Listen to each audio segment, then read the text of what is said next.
Hello दोस्तों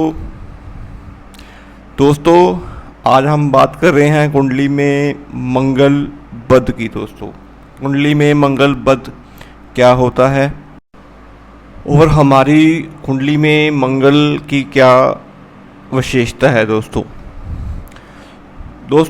जब भी हम कभी कुंडली में देखते हैं कि जातक अपना जो भी क्वेश्चन लेके आता है हमारे पास, तो मोस्टली केसेस में कुंडली के हम लगन या दशा या गोचर या ट्रांजिट जो भी प्लैनेट्स के चलते हैं उसके अकॉर्डिंग हम अपनी प्रेडिक्शंस बताते हैं दोस्तों। लेकिन समटाइम्स क्या होता है दोस्तों कि इंसान जो होता है ना, कई बार अर्श से फर्श के ऊपर और फर्श से फिर अर्श के ऊपर, ये जो इसका सीक्वेंस चलता है इंसान का, ये समझ से बाहर होता है कि ये चीज़ें हुई क्यों उसके साथ। बड़ी प्रॉपर्टियाँ थी, बड़ा पैसा था, लेकिन वो पैसा प्रॉपर्टीज़ जब धीरे धीरे इंसान की उम्र बढ़ी, वो चीज़ें धीरे धीरे लिटिगेशंस में आनी शुरू हो गई, खर्चे बढ़ गए, इनकम ख़त्म हो गई। तो ये जो भी चीज़ें होती हैं, जो एक डोमेस्टिक पीस जिसको हम बोलते हैं, वो सब खुशियाँ जो है एक परिवार की, वो मंगल की देन होती हैं दोस्तों। क्योंकि मंगल, जैसे कि नाम से ही पता है कि मंगल कार्य, शादी का ना होना, शादी एक देर अवस्था में जाके होना, औलाद का पैदा ना होना, औलाद आपके कहे में ना हो, गुस्सा, जिद्दीपन, घबराहट, टेंशन्स, मंगल की देना दोस्तों। मंगल इसमें बद होगा, नेक नहीं होगा दोस्तों। इसमें दो कैटेगरी आती हैं दोस्तों, एक मंगल नेक और एक मंगल बद।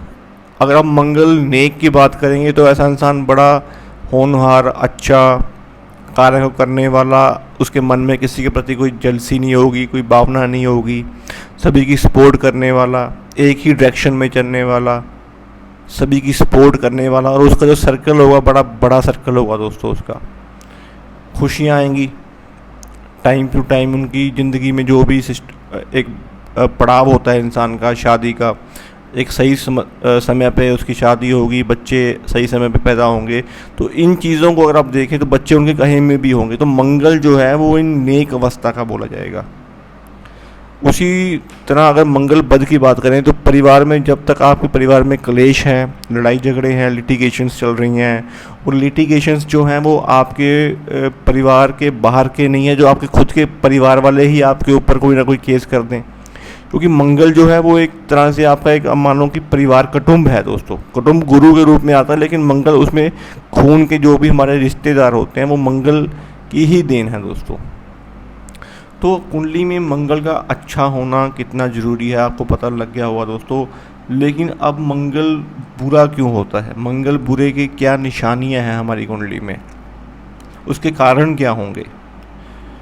कुंडली को अगर आप देखो तो कुंडली में मंगल आपके कहीं पर भी बैठा हो, किसी भी भाव में हो, अपने पक्के घरों में हो, तो उसके अलावा भी एक मंगल नेक और एक मंगल बद बन जाता है दोस्तों। कुंडली में सूर्य बुध इकट्ठे होंगे कुंडली में, तो मंगल कहीं पे भी होगा वो मंगल नेक ही होगा। लेकिन जब कुंडली में सूर्य और शनि इकट्ठे होंगे तो वो मंगल नेक ना रह के मंगल बद हो जाएगा।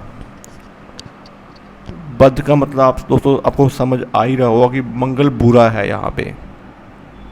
और जब सूर्य शनि इकट्ठे होंगे तो दोस्तों कहीं ना कहीं पिता और पुत्र का आपस में मतभेद, विचारों का मतभेद। सूर्य प्रकाश है, हमारा नाम है, हमारी फेम है, सरकार है, राज दरबारी है। शनि की तासीर अलग है दोस्तों, शनि अंधकार है, प्रॉब्लम्स हैं। तो ये इन दोनों चीज़ों को अगर आप समझें तो सूर्य और शनि का जो स्वभाव होगा वो राहु स्वभाव होगा, जो मंगल बद का स्वभाव होगा दोस्तों। दुखों से ऐसी ज़िंदगी चलती है इंसान की, ऐसा इंसान जितनी भी मेहनत कर ले उसकी मेहनत का उसको फल नहीं मिल पाता दोस्तों। कोई ना कोई एलिगेशन, कोई ना कोई बदनामी, या परिवार में ही उसके खुद के रिश्तेदार उसके दुश्मन बन जाते हैं दोस्तों। तो ये सूर्य शनि का टकराव जो आपस में हो रहा है वो मंगल बद राहु का स्वभाव है दोस्तों। और राहु यहाँ पे बुरा है, उसके आगे अगर हम बात करें दोस्तों तो मंगल और बुध की बात करते हैं।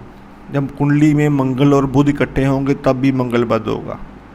अब यहाँ पे आपको समझना चाहिए दोस्तों कि मंगल और बुध जब इकट्ठे होंगे तो एक मंगल जो है वो ताकत है, सेनापति है दोस्तों, और बुध जो है वो बुद्धि है, आपका बिजनेस है, आपका व्यापार है। अब जब मंगल और बुध इकट्ठे होंगे तो एक इंसान के अंदर बुद्धि भी है, ताकत भी है। ताकत इतनी है और बुद्धि भी इतनी है कि वो कंफ्यूज है, उसे पता ही नहीं उसने करना क्या है ज़िंदगी में, डायरेक्शन लेस है बेसिकली। तो जुबान से कुछ ना कुछ शब्द ऐसे बोल देगा किसी ना किसी को कि वो उसे उस बैठे बिठाए अपने लिए ही वो क्लेश पैदा कर लेगा। ऐसे इंसान के अंदर धैर्य की कमी होती है, उत्तेजना ज़्यादा होती है, एनर्जी लेवल हाई होता है, बातों को सुन नहीं पाता, छोटी छोटी बातों के ऊपर लड़ाई झगड़ा गुस्सा। मंगल बुध की युति की निशानी है दोस्तों, क्योंकि मंगल बुध इकट्ठे होंगे तो वो शनि का स्वभाव बनेंगे, लेकिन बनेंगे तो राहु ही ना।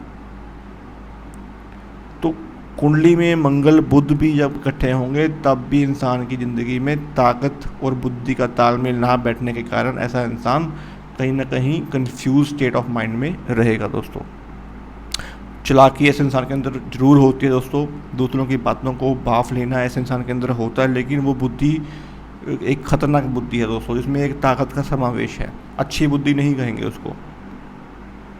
उसी तरह दोस्तों कुंडली में मंगल खाना नंबर 4 में हो, अब चौथे घर में आप मानो कि वो सुख है, हमारा चंद्रमा का घर है, और माता के घर में जब एक अग्नि ग्रह आके बैठेगा तो उस सुखों को वो आग लगा देगा दोस्तों। एक ज्वालामुखी जो है वो मंगल की देन है, खाना नंबर 4 जो है वो सुख है।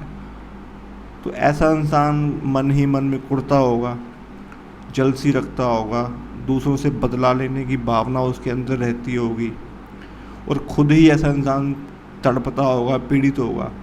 खुशियाँ उसके घर में कुछ टाइम के लिए आती हैं फिर चली जाती हैं दोस्तों। खुशियों को नज़र लग जाना मंगल 4 की निशानी, खुद को नज़र लग जाना मंगल 4 की निशानी। कहीं ना कहीं मंगल का प्रभाव यहाँ पे नेगेटिव है दोस्तों। अब कुंडली में एक कंडीशन और भी होती है कि जब बुध देव कुंडली में खाना नंबर 8 में हों और बुध अकेले बैठे हों तब भी मंगल बद है दोस्तों। अब मौत का घर है, शमशान के घर में एक बुद्धि आके बैठ जाए, और बुद्धि जो है वो शमशानक बुद्धि है दोस्तों, उसमें मंगल और शनि की एनर्जी है, तो वो एक विनाशकाली बुद्धि है दोस्तों वो। तो ऐसा इंसान क्या होगा, खुद ना खुद अपनी बुद्धि के बारे में या विचारों के बारे में सोचता होगा, अगली पिछली बातें सोचता होगा, किसी के प्रति कोई षड्यंत्र जो होते हैं वो बनाने की कोशिश करेगा, ऊपरी बाधाएं जो होती हैं बुध अष्टम, तो विनाशकाली बुद्धि जिसे हम बोलते हैं, अष्टम की बुद्धि है दोस्तों, वो शमशान की बुद्धि है। वहाँ पे भी मंगल की एनर्जी ख़त्म हो जाती है दोस्तों, मंगल बुरा असर देना शुरू कर देता है, क्योंकि मंगल अष्टम के राशि के स्वामी है और शनि पक्के घर के मालिक हैं। अब जब बुध वहाँ पे बैठेगा तो बुध और मंगल का आपस में कंजक्शन होगा दोस्तों, तो रिश्तेदार, आपके पब्लिक सर्कल, आपके यारी दोस्ती, दोस्त मित्र सब कहीं ना कहीं आपको ख़राब करेंगे, बुद्धि आपकी गलत डायरेक्शन पे चलनी शुरू हो जाएगी। अब कुंडली में खाना नंबर 3 जो मंगल का पक्का घर है वहाँ पे बुध और केतु बैठ जाए तब भी मंगल बद। तो कुंडली में सबसे बड़ा जो एक और भी होता है दोस्तों कि जब मंगल और केतु इकट्ठे होते हैं तो कहीं ना कहीं कुंडली में मंगल बद भी हो जाता है दोस्तों, क्योंकि केतु भी छठे घर के मालिक हैं, रोग ऋण के, और मंगल जो है वो भी अष्टम के या तीसरे भाव के मालिक हैं। तो रोग ऋण शत्रु कर्जा बीमारी लड़ाई झगड़े फसाद मंगल केतु की देन, खुशियों को नज़र लग जाना मंगल केतु की देन। तो कहीं ना कहीं मंगल को आपने अच्छा रखना है। मंगल जब भी अपने दुश्मन ग्रहों के साथ बैठेगा, चाहे वो केतु हो चाहे वो बुध हो, जब उसके दुश्मन ग्रह उनके पक्के घरों में हों, 1, 3, 8 में हो, तब भी मंगल बद। और दोस्तों एक कुंडली में एक योग और भी होता है, जब शुक्र खाना नंबर 9 में जाए तब भी मंगल बद बन जाता है दोस्तों, क्योंकि शुक्र जो है वो खाना नंबर 9 में गुरु के घर में है, पितृ ऋण बन जाता है, वहाँ पे गुरु का ऋण बन जाता है, और शुक्र जो है वो एक स्त्री ग्रह है। अब आपकी वाइफ, आपका जो एक दायरा होता है, स्त्री जातक जो होगी वो ही आपके ऊपर ब्लेम गेम करना शुरू कर देगी, आपकी स्त्री ही आपके लिए एक दुखों का पहाड़ बन जाएगी दोस्तों। तो शुक्र 9 के लिए भी मंगल बद ही बोला गया है दोस्तों। तो ऐसी और भी कंडीशंस कुंडली में होती हैं। ओवरऑल जो मैंने अभी आपको कंडीशंस बताई हैं, ये सारी मंगल बद की कंडीशंस हैं दोस्तों। तो इनको भी देखना कुंडली में उतना ही इम्पोर्टेंट है जितना हमें महादशा, गोचर या वर्षफल के जो हम ग्रह देखते हैं उनके अकॉर्डिंग दोस्तों। तो ये टॉपिक बड़ा इम्पोर्टेंट टॉपिक था। उम्मीद करता हूँ आपको ये वीडियो अच्छी लगी होगी दोस्तों। अब मंगल बद के हम निवारण जो हैं वो क्या कर सकते हैं दोस्तों उपाय के तौर पे। अब जैसा कि आपको पता है कि मंगल है मीठा, अब खुशियों को लगी हुई है नज़र आपके, तो मंगल के लिए, मंगल बद के लिए मीठे का दान मत करें। इस कंडीशन में आप नमकीन का दान करें, नमकीन बांटें। आप समोसे लेके भी गरीबों में बांट सकते हैं। अगर आपको मीठा बांटना ही हो खुशी के मौके के ऊपर, तो उससे पहले आप थोड़ा सा नमकीन ज़रूर बांट दें दोस्तों। बड़ के पेड़ के ऊपर आपने थोड़ा सा जल चढ़ावाना है, दूध मिला के उसमें थोड़ी सी चीनी डाल के आप जल चढ़ाएं। 43 डेज़ ये उपाय लगातार करें तो मंगल का असर थोड़ा सा आपको पॉजिटिव मिलना शुरू हो जाएगा दोस्तों चंद्रमा की मदद से। और तीसरा दोस्तों, अपनी छत के ऊपर कभी भी कोई दाना ना डालें, इन चीज़ों का परहेज रखें। बुध को ज़्यादा पावर ना दें, बुध पावर में आएगा तो मंगल को ख़राब करेगा। मंगल है आपकी खुशियाँ। और सबसे ज़रूरी चीज़ दोस्तों, मंगल को आपने सूर्य और गुरु और चंद्र की मदद देनी जरूरी है। तो 3 धातु का छल्ला आप अपनी रिंग फिंगर में पहन सकते हैं। इसमें सोना, चांदी और तांबा बराबर मात्रा में लेके अपने रिंग फिंगर में डालें मंगलवार के दिन। और दोस्तों, मंगल बद के लिए सबसे ज़रूरी चीज़ जो होती है, अपने घर पे तंदूर या भट्ठी बिल्कुल भी ना लगाएं।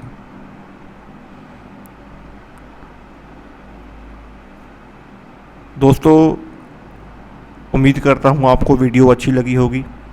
अगर आपका भी कोई बेसिक कोई क्वेश्चन हो या कोई आप टॉपिक के बारे में जानना चाहते हो तो कमेंट बॉक्स में ज़रूर लिखें। आज के लिए दोस्तों इतना ही। धन्यवाद दोस्तों।